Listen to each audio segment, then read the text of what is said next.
Feliz año entonces. Sería ya 2020. Tuvimos esta última pausa navideña, pero volvimos con todo a toda máquina. Hola, ¿cómo están? Los mejores deseos para el 2020 que comienza. Y nada, y espero que la hayan pasado también como nosotros a finales de 2019. Para los que vieron a Roberto por ahí echándose sus grandes rumbas, tendrán mejores referencias. Fue muy tranquilo, me fui con la familia al gran país de Nueva Esparta. Sebastián se lanzó un viaje en helicóptero por el Roraima, así que, ok. Planes recomendados, por cierto. Hagan turismo nacional. Eso anda viajando al exterior. Ahora vamos con lo que queríamos hacer. Este episodio queremos hablar sobre un tema que a todos les ha involucrado en el 2019 y fue ¿qué pasó con los créditos en Venezuela? El encaje legal. Es bien sabido que hasta hace poco Venezuela era un entorno en el que pedir prestado era un gran negocio. Tú pedías prestado, el tipo de cambio se devaluaba agresivamente en un plazo de tiempo muy corto. Y bueno, cuando te volteabas a pagar ese préstamo que pediste en bolívares, te dabas cuenta o te encontrabas con que tenías que pagar la mitad de eso en dólares de lo que te habían prestado. O sea, hacías plata simplemente por pedir prestado. Además, esa dinámica para muchas personas fue un negocio redondo, para muchos negocios era su única manera de subsistir y para la banca era una fuente de ingresos importante. Pero Se suscitaron cambios importantes en la política monetaria del país, es decir, en las decisiones que toma el Banco Central. Y el Banco Central de un país puede hacer política monetaria de muchas maneras, pero a grosso modo modificando o las tasas de interés, que en Venezuela están reguladas, y un poco de eso vamos a hablar hoy, o modificando el encaje legal. Y estos son los temas que vamos a abordar o que abordamos en la entrevista que les vamos a mostrar a continuación. es técnico, lo entendemos, pero créanme, va a estar burde bueno. Vamos a tratar de hacerlo lo más digerible posible e igual saben que siempre nos pueden escribir si tienen alguna duda o comentario con respecto a lo que escucharon. Yendo al grano, lo que hicimos fue entrevistarnos con Martín Pérez, presidente ejecutivo de Bancaribe Venezuela, uno de los bancos más importantes del país, con una historia interesante porque además comienza como un banco regional y es después que llega a Caracas y se convierte en un banco nacional y en un banco nacional importante. También interesante el hecho de que es un negocio familiar que por supuesto ya adquirió otras dimensiones, pero este y otros temas fueron los que conversamos con Martín Pérez. Esperamos que la disfruten.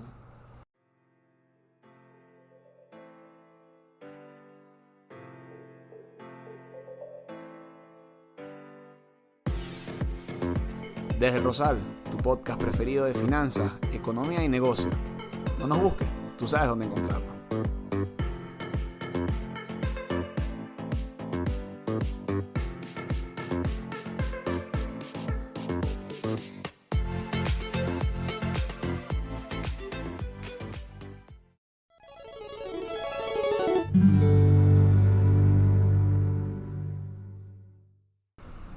Bueno, estamos aquí con Martín Pérez, presidente de Bancaribe, presidente ejecutivo de Bancaribe en Caracas.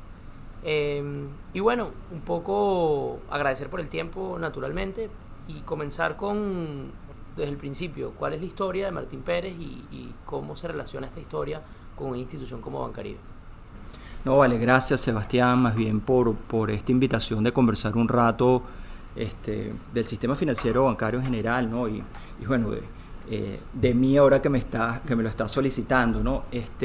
Bueno, mi historia es de un profesional venezolano. La verdad que mi carrera se ha desarrollado toda en Venezuela con unos episodios muy cortos fuera, en momentos de estudios, pero bueno, soy egresado de la Universidad Católica, colega tuyo, también economista de la Católica ya de hace varios años atrás. Yo soy egresado del año 86.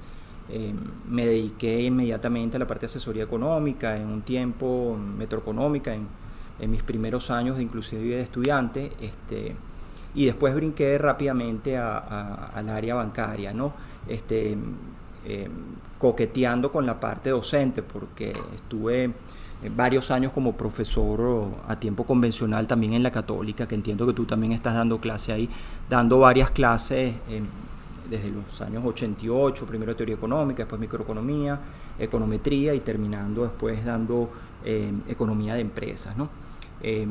Hice estudios de posgrado en diferentes sitios, fuera de Venezuela, en Washington, en American University, un posgrado en economía aplicada, y también aquí en el IESA hice la especialización de mercadeo y luego el máster de finanzas, y más recientemente pues unos cursos de programas avanzados de gerencia fuera en Estados Unidos, en Boston. Y bueno, mi carrera profesional, como te dije, aparte de estar los primeros años en la parte de asesoría, ha estado en el área bancaria, ha estado básicamente en 2 instituciones financieras, en el Banco de Venezuela, que realmente pasé por muchas etapas en el Banco de Venezuela, porque fue en los años de los 90 hasta inclusive luego estar en manos del Grupo Santander, y compartí con el Grupo Santander algunos años, y ya así las últimas 2 décadas, que estamos iniciando ahorita esta década, justamente yo arranqué este siglo trabajando en Bancaribe, ¿no? Y bueno, tengo ya 20 años trabajando aquí en Bancaribe, y recientemente, hace año y 10 meses, 8 meses aproximadamente, con el rol de presidente ejecutivo en el banco.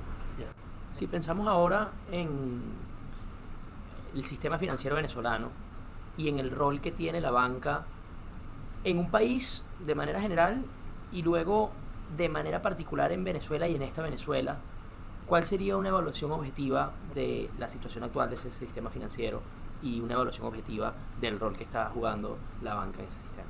No, bueno, el rol de la banca es bastante estándar, ¿no?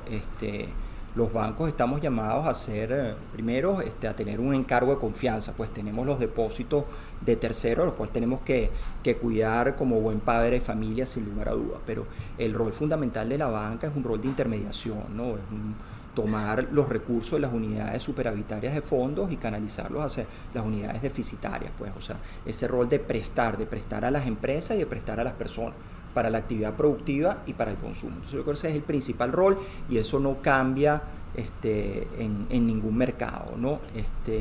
Con mayor profundidad en unos que en otros, sin lugar a duda, posiblemente con una dimensión de más corto, mediano o largo plazo, dependiendo también de la profundidad y la estabilidad del fondeo de los bancos en un determinado mercado. El otro rol es un rol de servir también en facilitar todo lo que es los medios de pago, en todo lo que es los procesos de cobros y pago a través de los diferentes mecanismos que existen, ya ahí sí dependiendo del nivel de sofisticación y desarrollo de cada uno de los mercados financieros, ¿no?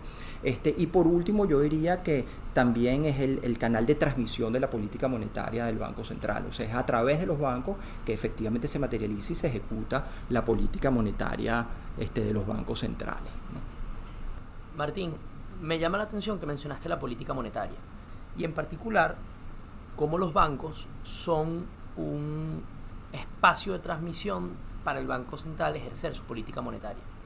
Cuando pienso en eso, lo primero que se me viene a la cabeza es el elemento de política monetaria que más ha estado sonando recientemente en Venezuela, que es el encaje legal.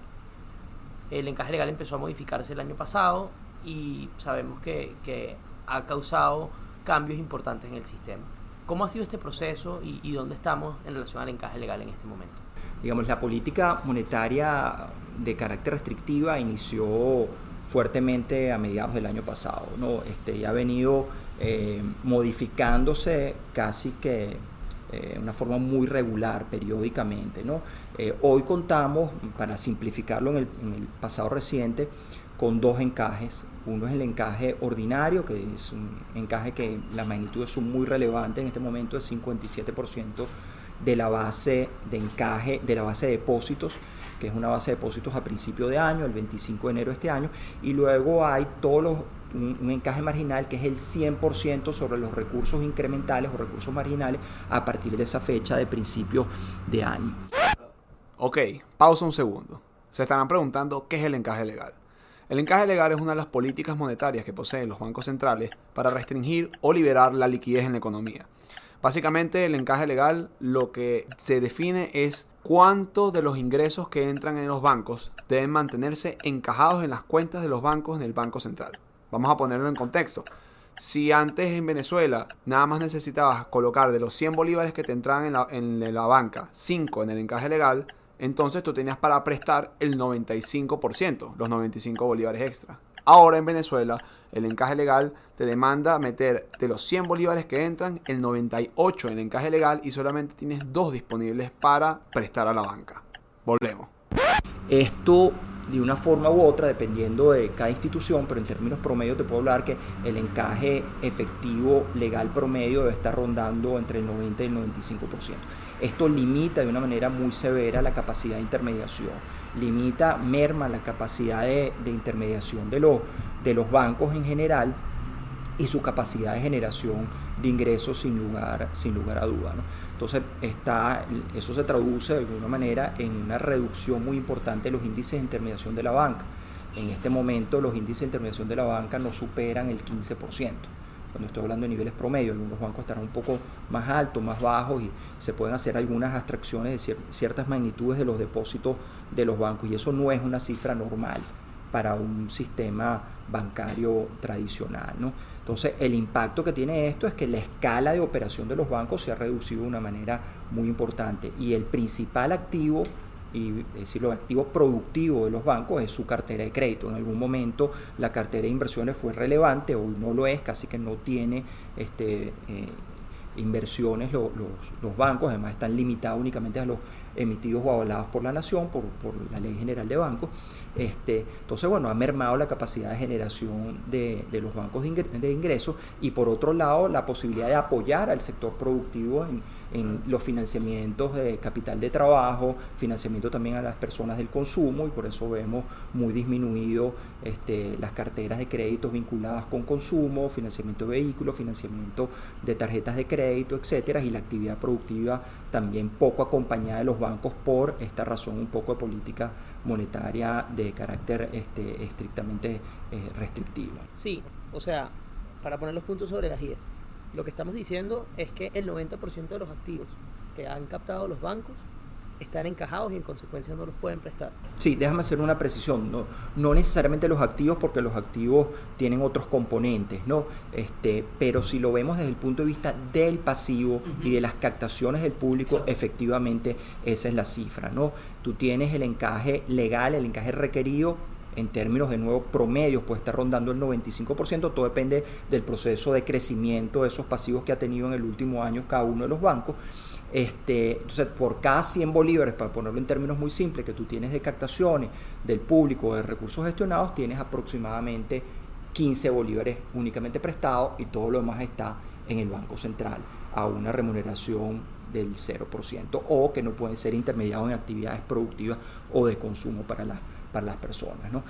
Algo que creo que ilustra muy bien esto es cuando tú relacionas la cartera de crédito de las instituciones financieras con su patrimonio.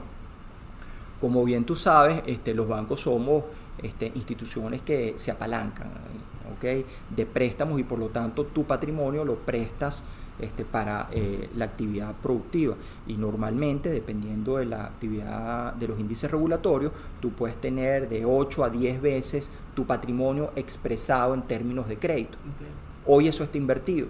La cartera de crédito total del sistema más bien es cerca de un 25% del patrimonio de la banca, o lo que es lo mismo, los patrimonios de los bancos en términos globales promedio son cerca de 6 veces la cartera de crédito. La cartera de crédito del sistema financiero en su totalidad en este momento no supera los $250 millones, cifra al cierre de noviembre. Y el patrimonio total de la banca más la gestión operativa acumulada al mes de noviembre está en el entorno de $1.150 millones, cosa que debería estar invertido en términos de tamaño, pero por situación de la liquidez represada en el Banco Central, el nivel de intermediación es apenas del 15% de los recursos captados del público. Interesantísimo. Y esa capitalización, ese patrimonio de la banca, ¿cómo se ha comportado en el tiempo, en el corto plazo? ¿Tenemos información por lo menos con respecto a producto nacional o incluso cómo se ha comportado contra sí mismo en el tiempo ese número? Sí, a ver, de repente para ver y creo que era una de tus inquietudes o preguntas que